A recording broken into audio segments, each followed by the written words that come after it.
almost anything you can imagine in factory automation in the stack, internal and vertical integration inside the four walls, as well as collaboration and external connectivity to whether it be supply base, customers, kind of that horizontal integration.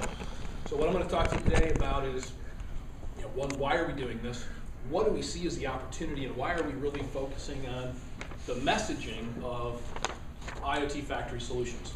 Well, in 2013, September, Telit acquired ILS technology. Telit is a leader in the IoT enablement business. We have a bunch of different lines of business, and I'll talk through that with you and give you a sense of who Telit is. So Telit is, we do business in pretty much every major country. We have 900 employees worldwide. We're traded on the London AIM. We got beat up today like everybody did. So if you're looking at our stock, we took about a 7-8% hit today with the market fluctuation, but we're doing strong. I don't know what, IoT is actually kind of a cool place to be. I'm not sure what everybody's thinking about on Wall Street these days. We sell millions and millions of IoT cellular modules. We sell GPS, GNSS modules. So we're the hardware guys allowing people to instrument, basically, and make IoT connected things. So many of those become cost of goods sold in the manufacturing process, whether you're doing head ends for automotive. We acquired the NXP ATOP automotive business, so we service a lot of the tier 1 automotive makers as well in this space. Where's our? We have I think 7 or 8 design centers globally. Boca Raton is our services and software design center. We have a couple design centers in Italy, one in Leuven, Belgium. We have one in South Korea. We have a design center in Orange County for our GNSS business. And we just are, we wake up every day thinking about IoT. Now, Telit has not traditionally been focused on quote-unquote the industrial vertical. Now, we say that our modules service the industrial space, so we don't necessarily plug into laptops and tablets. We plug into things that manufacturers and OEMs make. But I think when we put the context around Industry 4.0 or the industrial Internet of Things, it starts to have a different connotation. And it's a connotation that's a little bit more focused around the automation space, taking it to the next level. Now, we bring 3 primary pillars of technology and services to bear to these markets. The module side of the business, this is instrumentation, again, focused mostly on the cost of goods side in building products. We do have a global MVNO. Who knows what, most of you probably know what an MVNO is. We resell bandwidth globally, so you can come to us and connect your things. We also partner with most of the major operators globally, so you can bring your own data plans if you wish as well. And not everything we do is wireless. We have a lot of stuff. We have about $300 billion with a B dollars worth of assets connected in the semiconductor business, of which none of that is wireless. That's all in a wired space. So we're very agnostic to the modality. I joke with people and say, if I could get pigeons to carry packets, we'd use pigeons too. We really don't care. And then on the IoT platform side of the business, this is really how we're taking and making use of that information.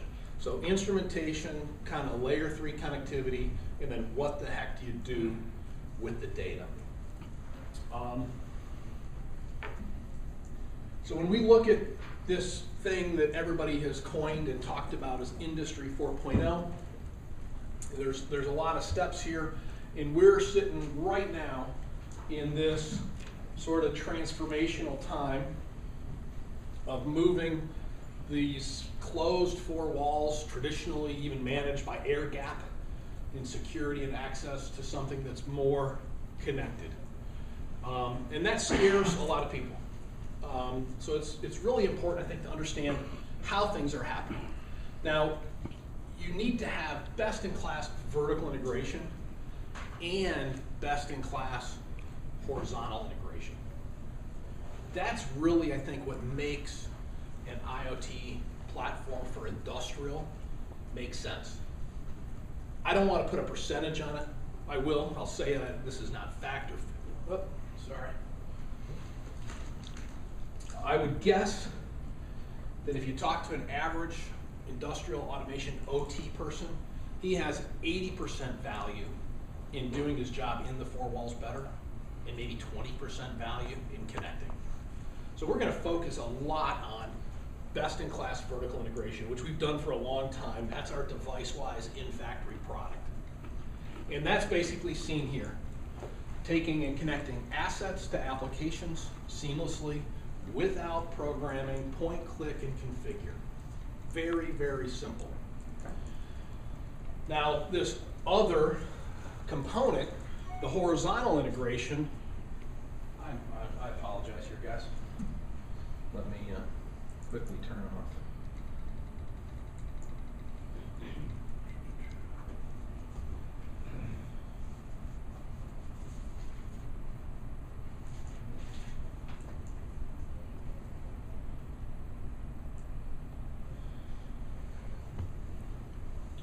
So the other side of this coin is the horizontal integration. And this is where you start bringing in components of the network.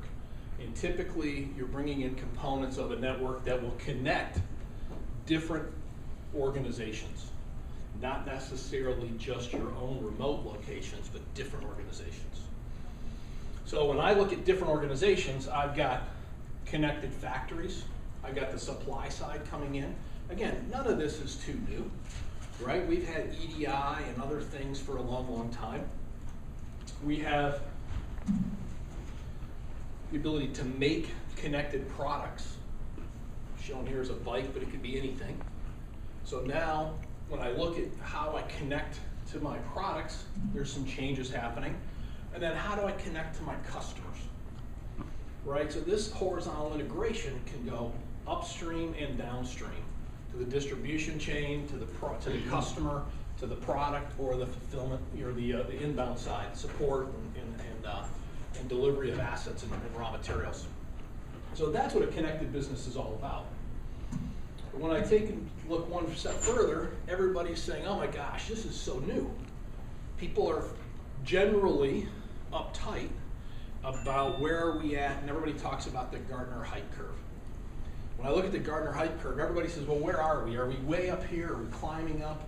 This industrial Internet of Things generally is scary for a lot of people. Now, a lot of people are jumping in, they have to, but let's talk about what this really means, because I think we have a really great answer for what this is all about and why we're focused on it, because I think there's near-term value to deliver to our customers, which means there's near-term value for us as a company to also gain in response to that. So, hey, you know, automation, that revolution started back in the late 60s, you know, the way we see it. So I'd say we're very mature on the curve there. The internet, that's not new. You know, Al Gore did that a long time ago. It's not new. You can't survive without that today. So that's out there to the right. Take a look at wireless internet. Who landed at the airport and got an Uber car or checked in with the hotel or did something on your phone? Well, hey, that's not new. So if you take a look at this, in reality, this is not a technology problem, right? It might be if you're not from one domain or another. You go to an operator or a mobile carrier, they get pretty nervous about automation. You go to maybe an OT person, they get pretty nervous about wireless, but these technologies are relatively mature and can be optimized. So where are we really here? I think it's more of an adoption and how you apply it to your business. That's the challenge. So what are we doing about this, and why is there this drive? First of all, it gives you the opportunity to reshape your business, to create differentiatable, you know, sustainable advantages, or maybe meet comp. Maybe your competitor's doing it. Different revenue streams. I like to say if you can't save money, make money, or stay out of jail, right, i.e. compliance, you probably shouldn't deploy this stuff. This ultimately needs to have some type of a business measurable metric to be able to ultimately create and accomplish. And then the technology will ultimately answer that need. But you can't go into this without a plan for how is it going to better your business. So predictive maintenance, we hear about it, right? There's all kinds of enhanced services. Those $300 billion worth of assets in the semiconductor business, that's now all basically on performance-based service. So everybody's saving money or making money based on OEE improvements. If everybody's doing better, the boat rises and everybody makes a little more money. So it's all about creating different ways to create value. Or maybe you go into a servitization model, right? Maybe you transition some of the things you do from an OpEx, towards an OpEx model, from a CapEx model. I mean, they don't own a single brick or stick. They don't own a room. They don't really own many cars. Now they're financing cars today, but they don't really own the cars. And then, you know, the overused and very good example is Power by the Hour by GE. So these are, you know, just another way to think about how people are changing the way they do business. So again, I say make money, save money, or stay compliant. If you can't figure these things out, what do you do? Now there's challenges. When I look at the customers, they might not have the right skill set. They might have some of your readers, some of the people that are out there in the market, they're experts in one or two domains. They might not be experts in that third domain. So how do you get around that? One of the things that we're doing, and we've announced in cooperation with our Industry 4.0 or Telit IoT Factory Solutions group, is we announced Device-Wise University. So this is a curriculum that is taught about 30 times a year. It's done in Boca Raton at our headquarters. We're launching a 4,000 square foot training center to bring people in, to immerse them in how IoT and industrial IoT can take shape. And we also take this on the road to key customers, key targets, or key geographies. Another challenge is complexity. You still have disparate technologies. While they all may be mature, you need to make sure that they connect and talk to one another. So here where we're playing is we have the Device-Wise platform. We have lots of ways to onboard information into the system. This way particularly has almost every automation driver you could think of going southbound or here westbound.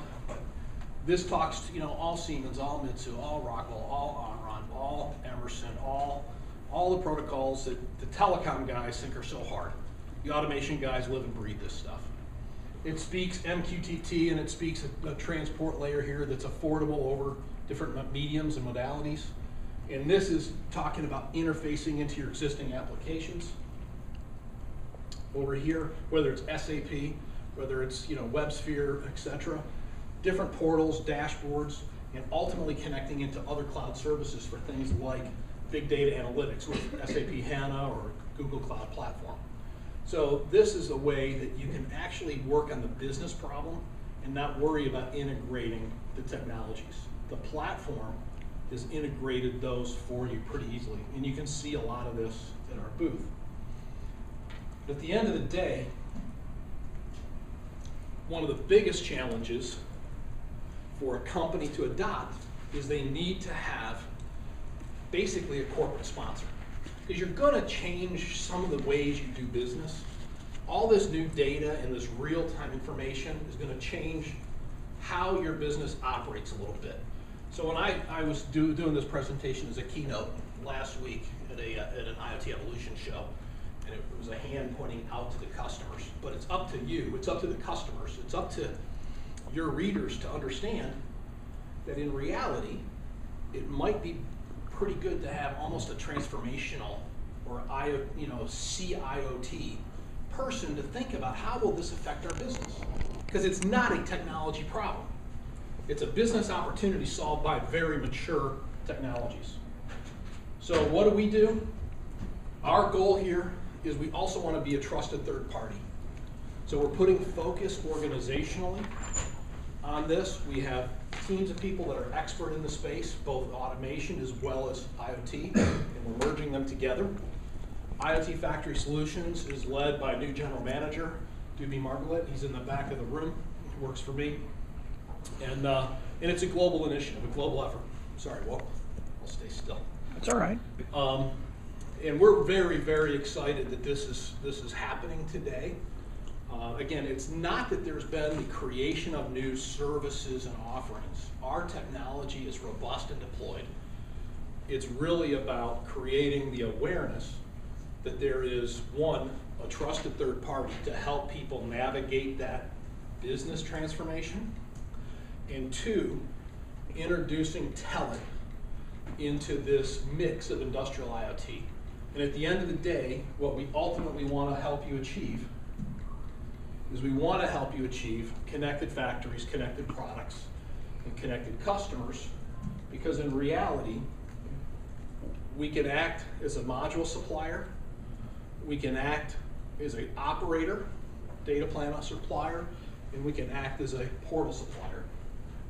So when you really think about all these different ways we participate in the supply chain or in the service lifecycle chain of these companies, today, we've had Honda here speaking, we've got Johnson & Johnson Vistakon speaking, we've got guys coming in from American Axle. I mean, they're running their factories with DeviceWise here. We've got 5,000 customers that are putting these modules by the millions into things. Everything from smart bikes to smart cars to meters. We've got connectivity going in helping people connect these things globally. And we've got a platform that allows you to do it with one pane of glass in a pretty easy fashion, so that at the end of the day, you focus your key valuable resources on transforming your business, not worrying about how to make all this stuff work, but worrying about what you're going to do with this new data and make your business better. And I think the trusted third party has been a tremendous success for us in the semiconductor industry. And we've got a very long history of doing that.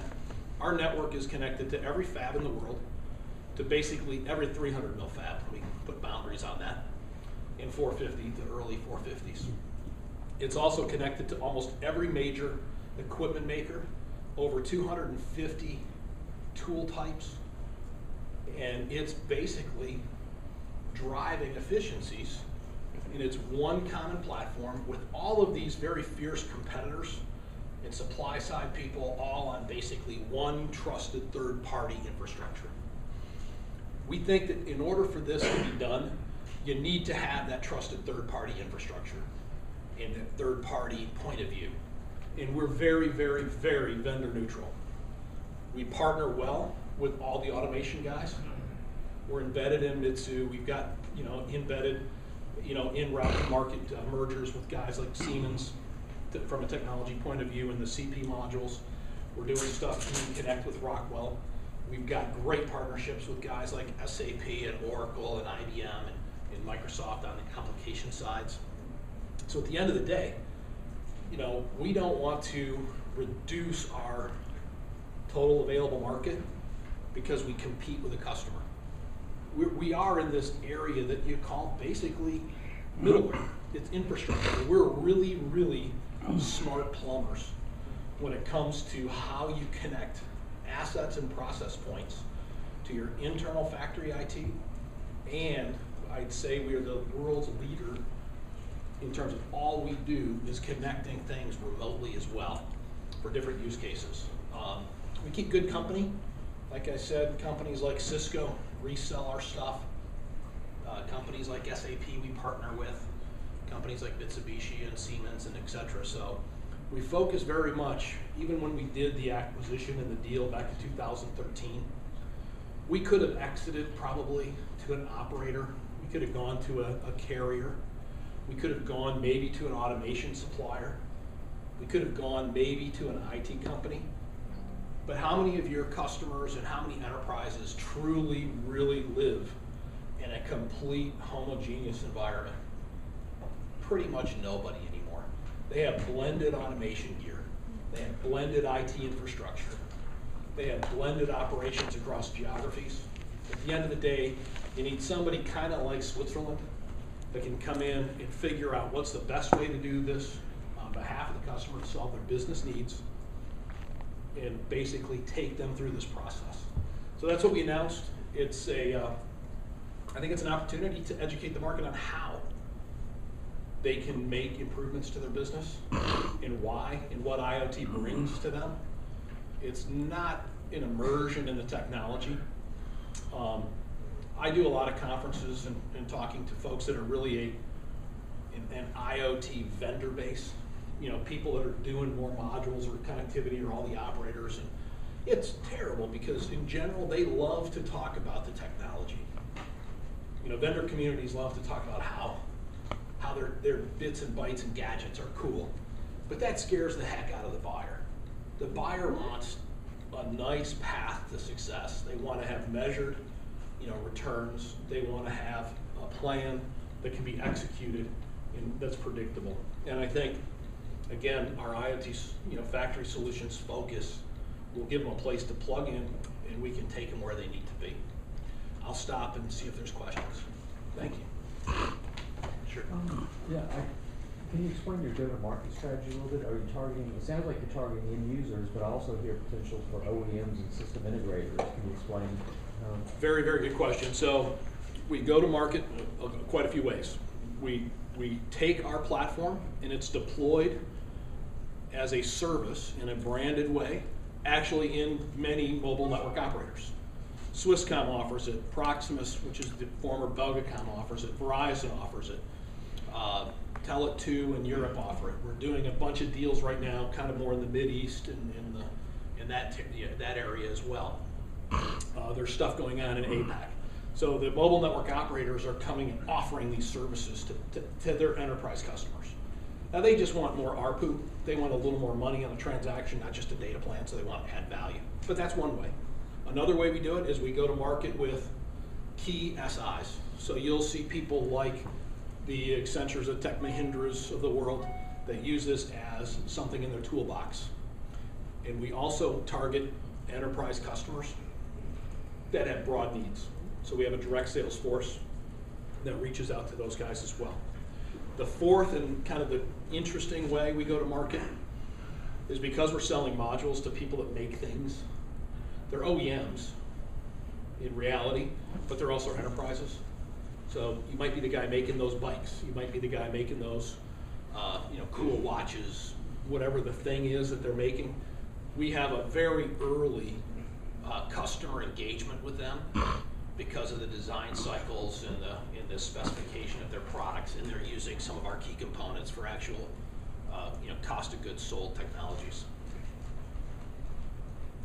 So good question though. There's no one good answer really for IoT. It's all of the above. You have to do all of the above, but you have to do it smartly. How are you differentiating yourself from other companies that use the same 1,000, 1,500 words you did in a slightly different order? A couple things. Let's take some that have actually been acquired by people that have a PLM and an SLM plan. They aren't going to get the same cooperation from others that have PLM and SLM products. Fact. So they've limited their scope. That's fine. They're going to go deeper with some of their existing customers, but they're not going to walk in and displace SAP PM in an account for PLM or SLM kind of services. So neutrality is a big thing. Our asset gateway, the thing that was on the left that talks to the world of automation, in the world of traditionally non-connected things, is more robust, I think, than anybody in the market. We've been doing this forever. This is 30 years of hard knocks and just learning. I think the fact that we also are only in this business is a huge differentiator. You take a look at the Ciscos and the IBMs, and some of these giant companies that are posting billions of dollars in IoT. A lot of that is reclassification of revenue. I mean, we wake up every day, we live, breathe, eat, sleep, and start again tomorrow, thinking about how to build IoT into people's businesses. So I think it's an extreme focus, which is key. 900 people publicly traded, and also a lot of these guys, there's probably 200 platform companies out there if you had to collect the numbers. A lot of them are 3 guys and a dog. They're small. It's a gold rush. Everybody wants to put those 3 letters in front of whatever they do and pretend that it's meaningful. I'd say peel the onion back once and you'll see. We have a great architecture in terms of how you can collect, do device management, do connectivity management. It's not just APIs into a cloud database and APIs out, which about 200 of the 240, that's what they do. It's not a cloud-based database. It's so much more. In scale, we really have global scale. I'm sorry, we've run out of time. Oh, yeah, that's right.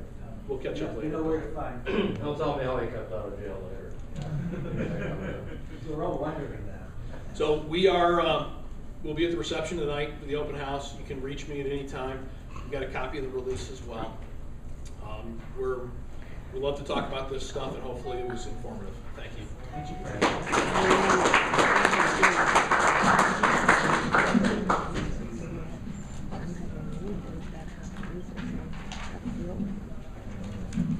Well, they don't have to. It's manual. So Mark, you hit the nail on the head. Because all this other stuff creates confusion for the buyer too. They can't differentiate who's who.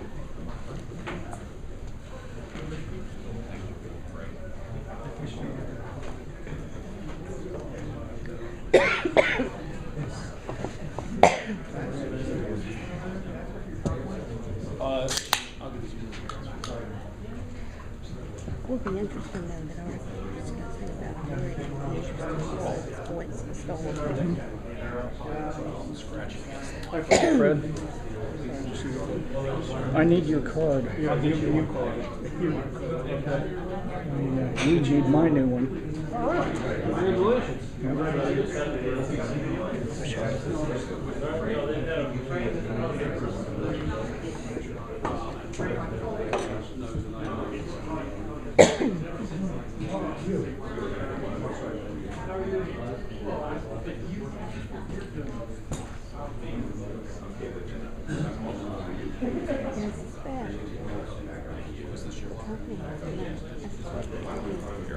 Thank you, Fred. The last one I had said ILS on it still. Thank you, sir.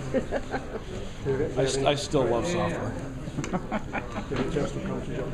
I'm in Japan a lot. I'm everywhere a lot.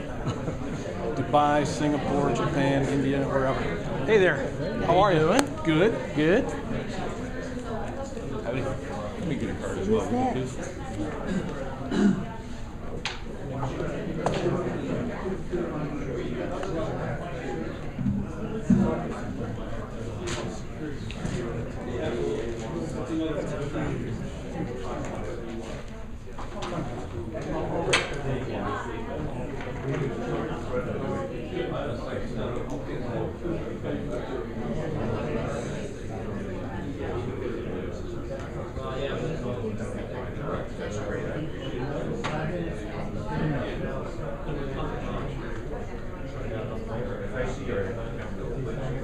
Nice picture.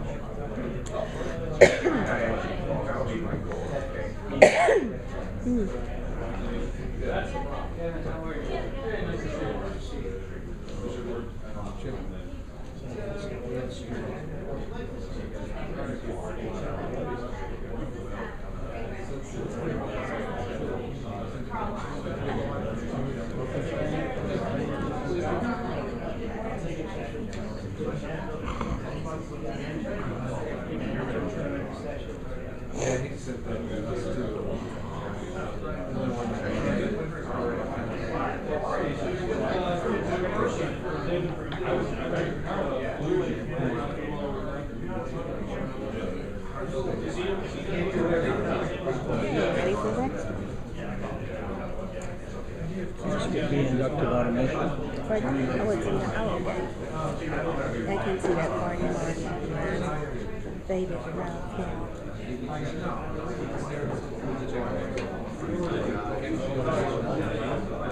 So they're wearing the California high-tech power clothes. Black shirt. Yeah. Jacket. Yeah. Sort of kind of what I wear. Well, it's better than ties. But I think cravats would be very different. I think somebody ought to start going with cravats. Okay.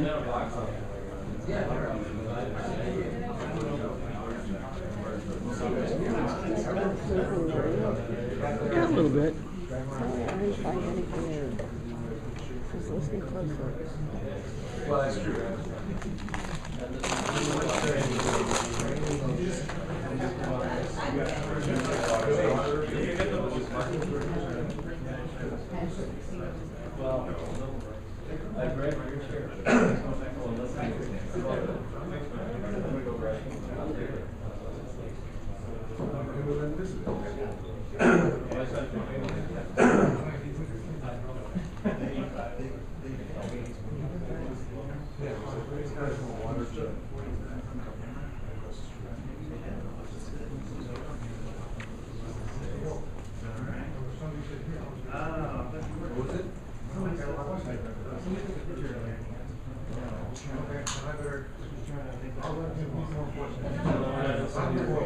So now Ignition has an IIoT. Of course. Everybody does. Pretty much.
But on you it looked good.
There's two guides, and they should be marketed completely different.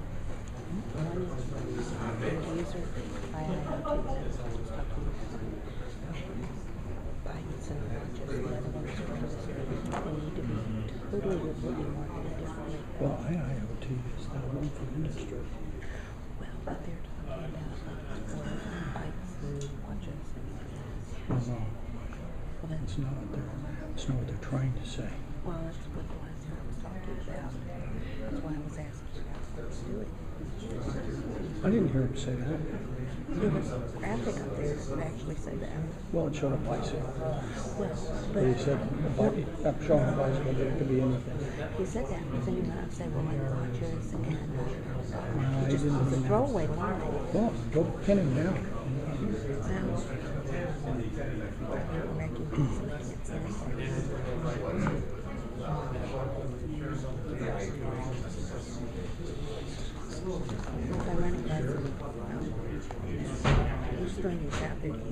Yeah. Stuff is great.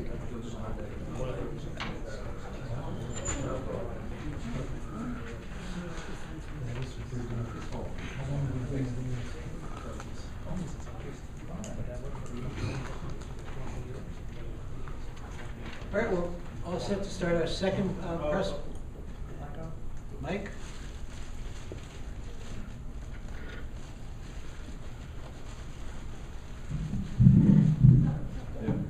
Now we're all set to start our second presentation. And by the way, if you notice, we have scheduled 10-minute breaks in between, so if you have to use the facilities to grab a hot coffee or cold drink, there should be plenty of time. Our second presenter is Bob Pearson, Chief Strategy Officer of Inductive Automation. Don? Thank you. Thank you.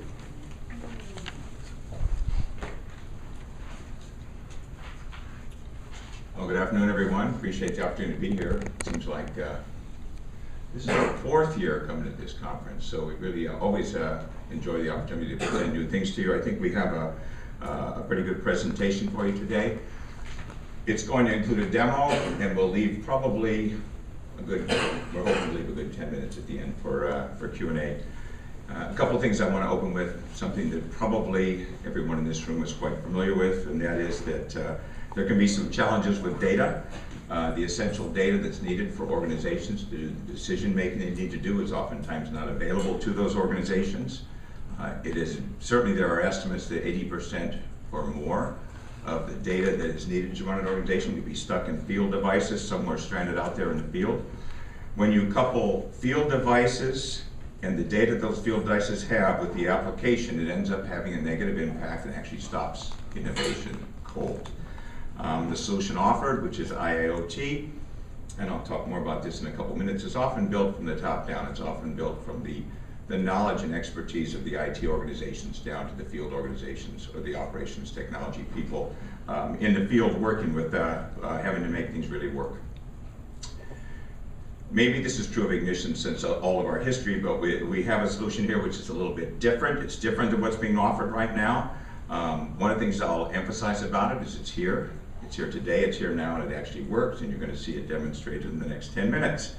It actually decouples intelligent device protocols from the applications and makes data available throughout the entire enterprise. It's not just actually talk.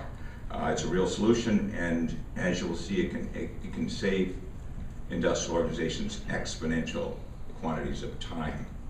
And it's built from the ground up, from the knowledge and expertise of those automation professionals at the operational technology level, and then goes up to and connects to the enterprise, and assisting in this evolution of the convergence of your OT and IT within the overall industrial organization. Just a little bit, we're going to announce today our upcoming release in partnership with CirrusLink Solutions. This month we're releasing the new CirrusLink MQTT modules for Ignition. You got the MQTT distributor module, MQTT engine module, and the MQTT injector module. We're going to show you how these modules add that IIoT functionality to the already powerful HMI SCADA functionality that is possible with the Ignition platform. Just a quick introduction of myself. I was already introduced as Chief Strategy Officer with Inductive Automation. My responsibilities include running our field activities, our PR initiatives, and our end user and integrator programs within Inductive Automation.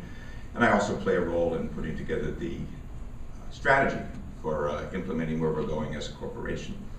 I'm joined by Arlen, who's President of CirrusLink Solutions. Arlen has 37 years plus experience in the SCADA world, including design and manufacture of complete SCADA system infrastructure implementations for Fortune 100 oil and gas companies.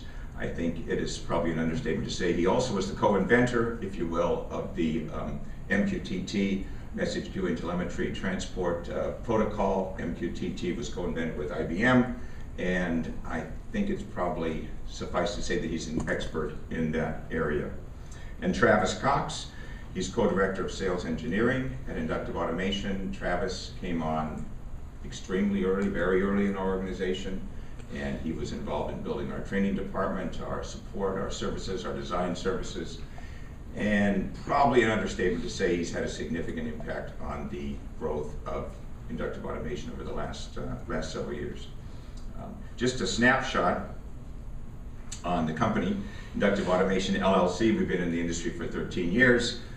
We are a privately held company. There are no outside investors. We're debt-free, highly profitable, and growing at an extremely rapid rate. And I think the reason for that is because of the foundation of the technology and the business model that we've adopted.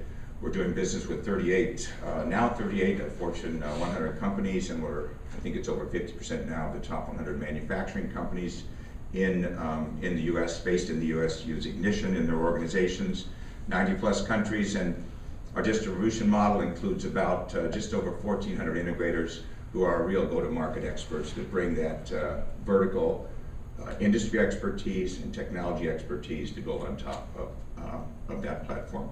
You can certainly get more information at our website. Signature product is Ignition. It was released in 2010. It's the first database-centric, 100% cross-platform, web-deployed industrial application platform for HMI SCADA, and as you're going to see today, a whole lot more with IIoT. There's a couple of reasons I just want to bullet point them as to why we think we're the ideal platform for IoT. Unlimited licensing model, so it actually makes large-scale deployments with thousands and thousands of sensors and large geographies to be covered affordable. Cross-platform compatibility, IT standard technologies, scalable server client architecture. It's web launched from desktop or mobile, and it's also modular. So you have the power to configure the capabilities of Ignition platform by adding modules that bring to life your industry expertise or your technology expertise, as you'll see with the MQTT modules today that CirrusLink put together. So we got together, Inductive Automation and CirrusLink are taking a fundamentally different approach, as I mentioned, than other players. There's a lot of alliances, there's certainly a lot of acquisitions going on, there's a lot of consortia, a lot of talk, a lot of pilot projects, and a lot of implementations going on. But we actually feel that industrial organizations really need a solution that they can grab a hold of, that's going to work, and it's going to work now, and they'll be able to see that at the operations level where it really needs to work. And so that's what has been built. The message here is relatively simple. It's here, it works, and it works now. It's a platform that's going to combine the power, the scalability, the rapid deployment and development of the Ignition platform with all of the efficiency that comes with MQTT. And MQTT is a proven communications protocol. It's used in oil and gas for the last 17 years, and it actually was designed specifically for use with SCADA. Once the Ignition IoT solution is released, industrial organizations are going to start doing things with it, and we're actually pretty excited to see what's going to happen when they get their hands on it. So I think one final point I want to make before I turn it over to Arlen is that there's one major difference. I said it at the beginning when I opened up, and that was that the IoT solution is rooted in operational technology. And both the companies come with a strong operational technology background. Arlen's got like 30+ years SCADA experience from CirrusLink side. Steve Heckman's the CEO of Inductive.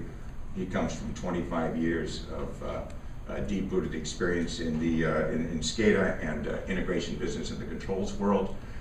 It's a good combination because really, no matter what it comes down to, you've got to understand OT and you've got to understand SCADA if you're going to have a really strong, workable IIoT solution. To know otherwise, you can often end up in a situation where you don't even know what you don't know. You're creating from the top down, and you don't necessarily know what's going on at that field level that really has to work if the solution is going to be something that is deployable.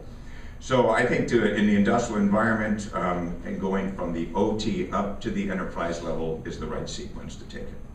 I also want to make one other quick introduction because I know that having worked with many of you in this room, I do see a lot of familiar faces, but some that I don't.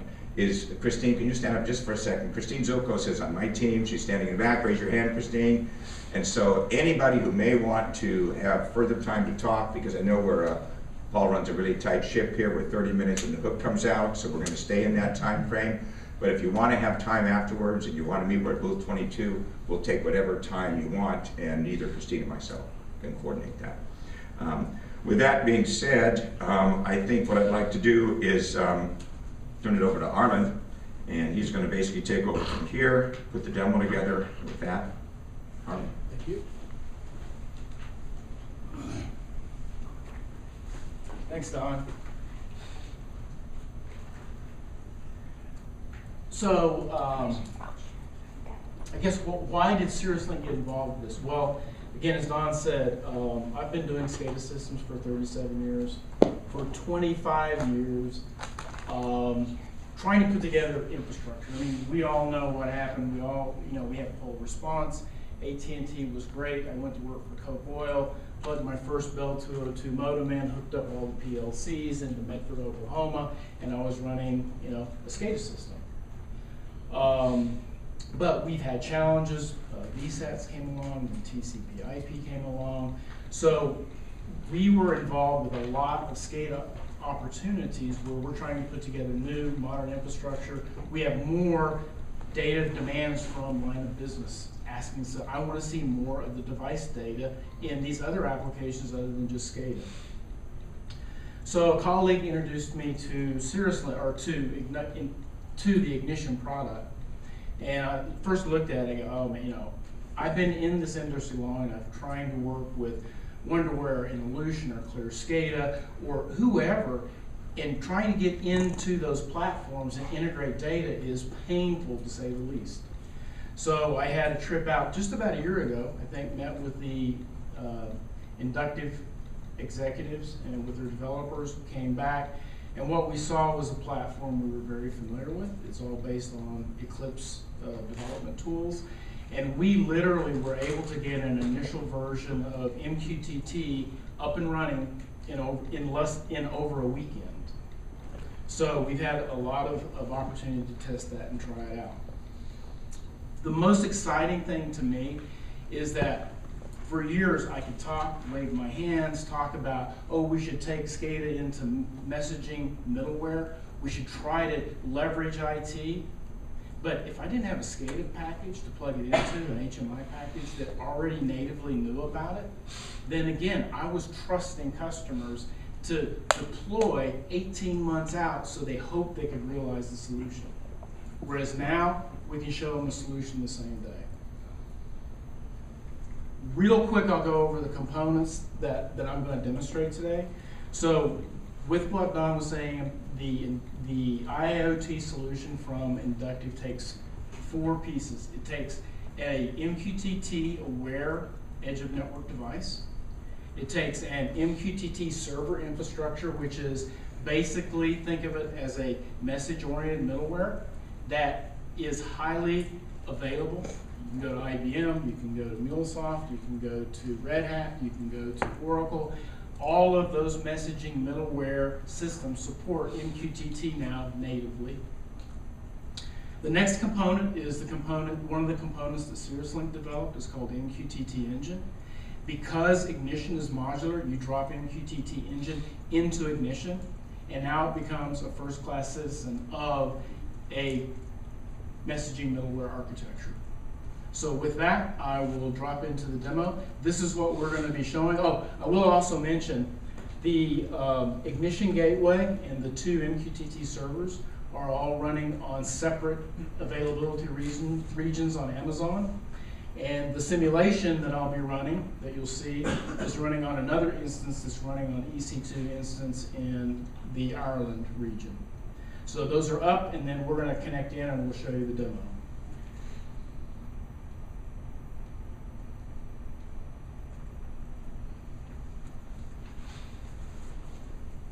Okay, so what I'm showing right now is if you went to inductive.com and you clicked on download Ignition and you installed it on your computer, this is the first screen that would come up. So I'm going to show you, this is exactly where we started from here. So we go in here, let's look at our tag providers. Well, we really don't have any, but we've got some system tags and things like that. But other than that, this is a a fresh version of Ignition. I can come in here. I have my components that I can drag and drop on the screen. I have projects and properties.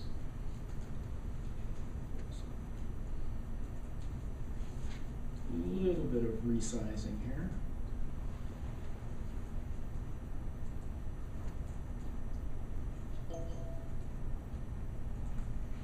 It's great when your screen resizes for your demos.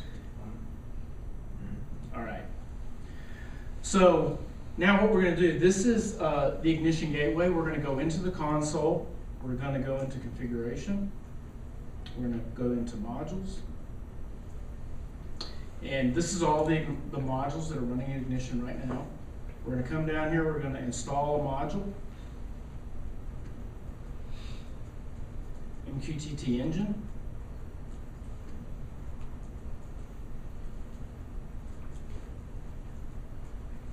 Now, like I said, because of the modular architecture of Ignition, we're able to write these modules, and then customers can install them dynamically just by downloading them.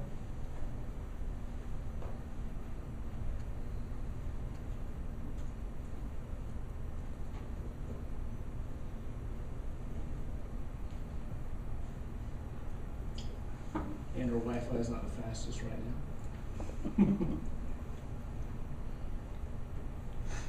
Need to tell everybody to stop tweeting. Yeah, exactly. Well, you guys know how it goes. I think we were pretty brave doing a live demo here. While this is downloading, I might mention part of what I'm going to be demoing here is 2 edge of network devices, and one of them is connected here to an actual Modbus PLC, and the other one's connected to a Allen Bradley PLC talking DF1, and that's part of what we'll be demoing here.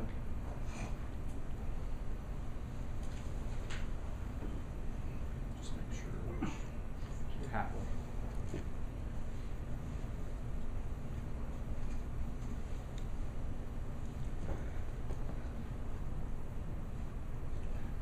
Again, while it's downloading, because I'll go through this anyway. Now, when I get this installed, one other thing I want to note, if there's one thing or 2 things you take away from this press conference. Number 1 is that these devices are already connected to middleware infrastructure. They're already publishing interesting information that we want, okay? So part of what, I did a TED Talk on MQTT here a couple years ago. And my notion, people ask me, what's the difference between the Internet of Things and SCADA and the way we've been doing it for the last 35 years?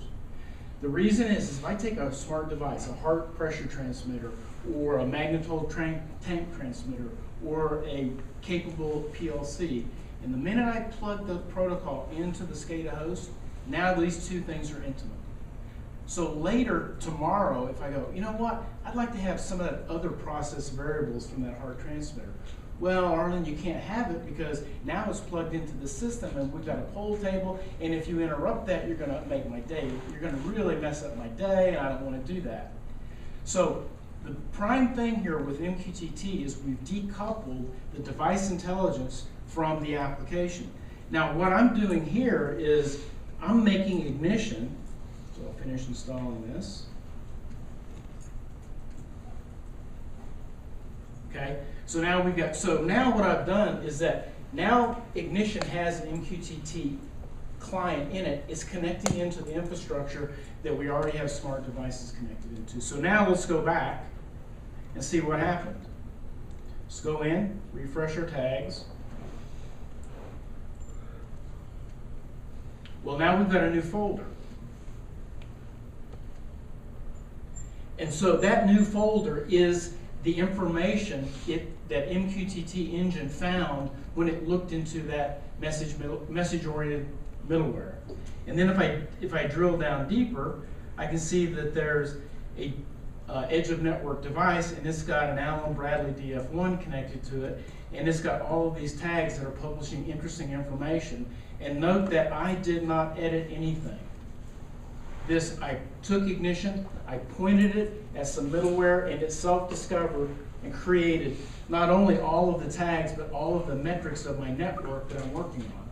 So now I can go in here right now, grab some interesting tags. Say those are numerical displays. Let's then go in here to the Modbus PLC.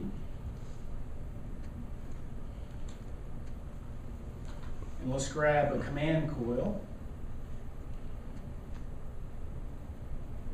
and make it a two-state control. And now let's go into runtime mode. And so in 30 seconds, I took a system that didn't know anything about that Modbus PLC, and I was dragging and dropping tags and doing screen designs. Come back in here, and now let's see, we can start turning on relays. And these are cellular connected, and later, I know everybody can't see it, but you can see the red LEDs coming on here as I'm turning points on and off, right? So let's keep track of that responsiveness. Now, the other thing is you go, okay, Arlen, that's pretty cool, so how does this scale and why is this important to me? And this is one of the big problems that we had. So what we did was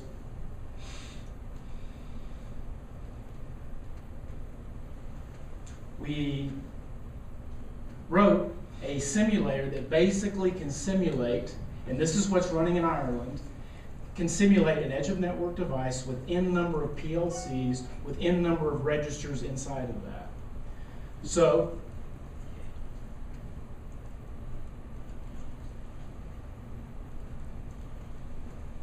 as soon as this connects,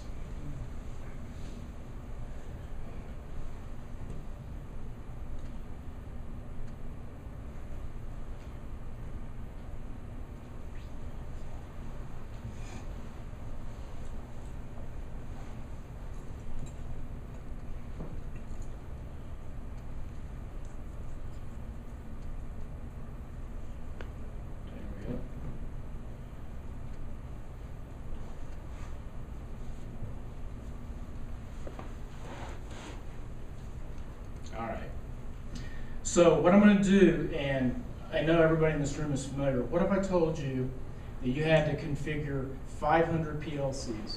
How long would it take you to configure 500 PLCs and all of the tags and get that into an HMI where you're ready to start building tags?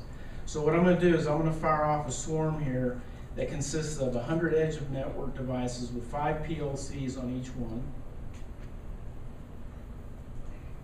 And we're going to go over here. And this is a view, and here each green square in this view represents one PLC in the field. As soon as we get connection back,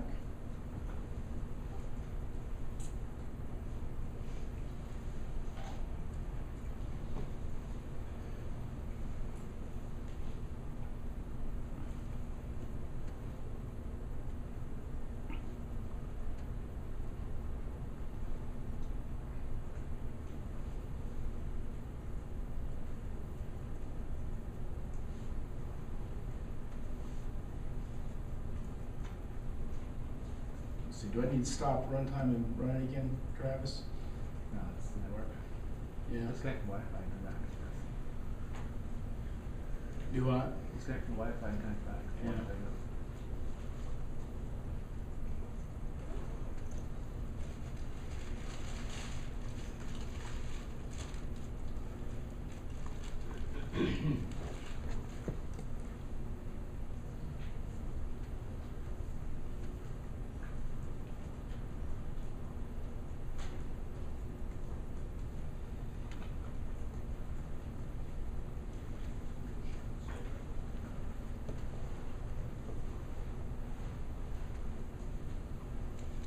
Yeah, our network connection is really slow.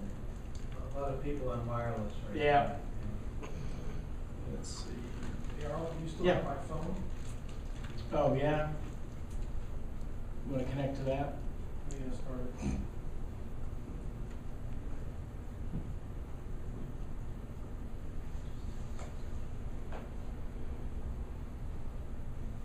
Yeah, so basically we're out of band, the network's down completely.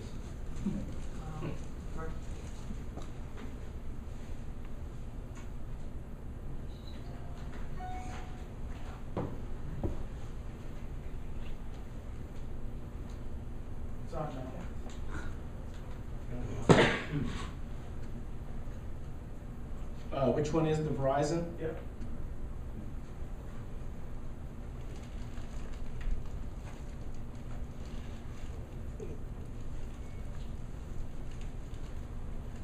Wow.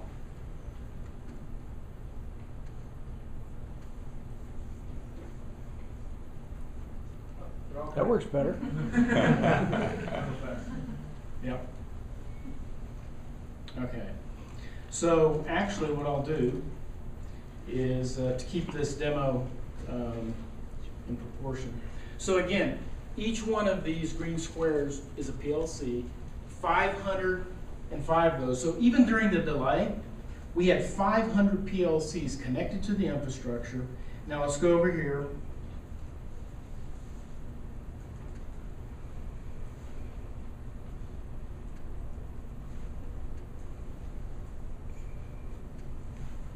And now I have 100 edge of network devices, all with PLCs, all with their tags defined,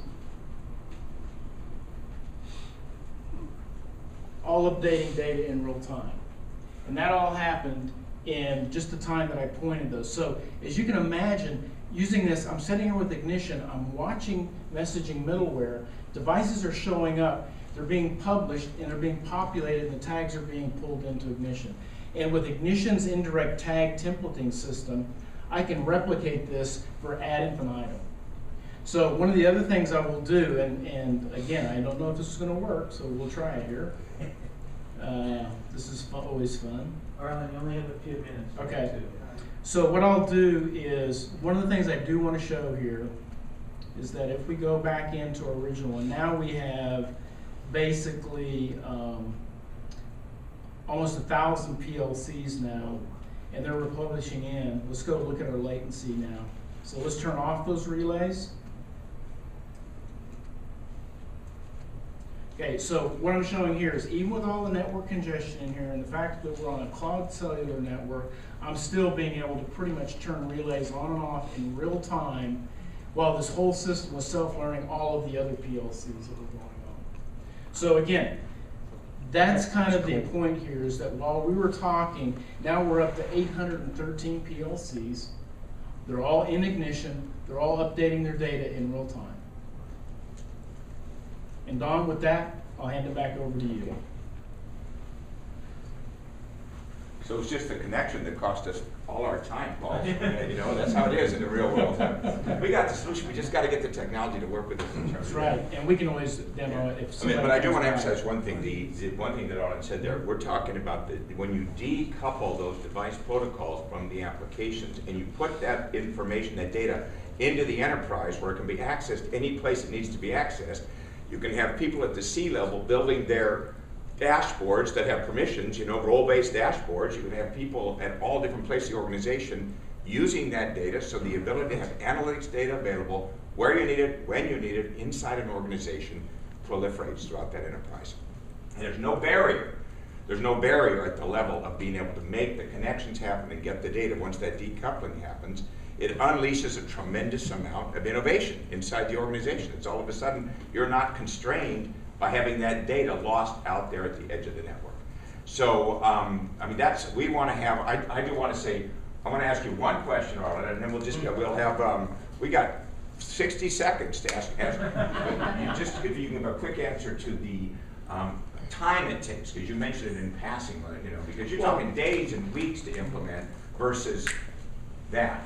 Well, the answer to that is what I just demonstrated there, taking and being able to connect into messaging middleware. I was doing that with IBM using WebSphere 17 years ago.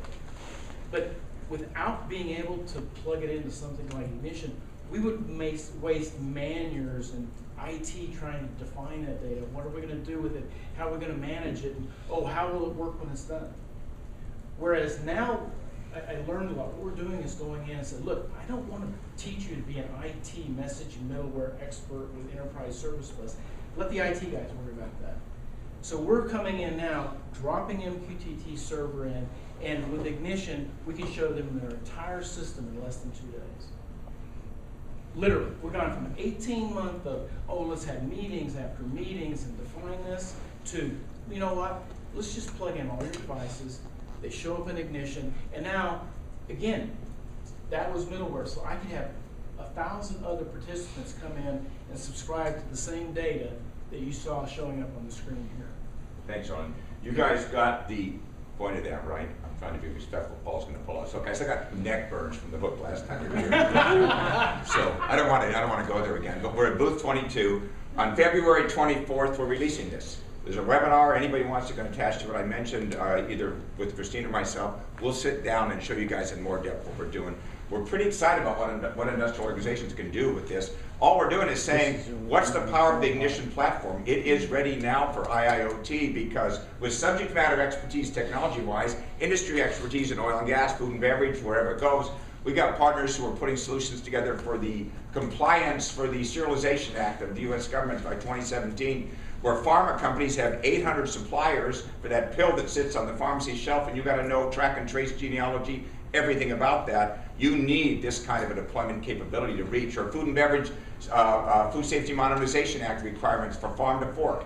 Perfect solution for building out the network you need when a lot of those edge of network companies don't even have the infrastructure themselves to be part of this. They're at all different levels of sophistication.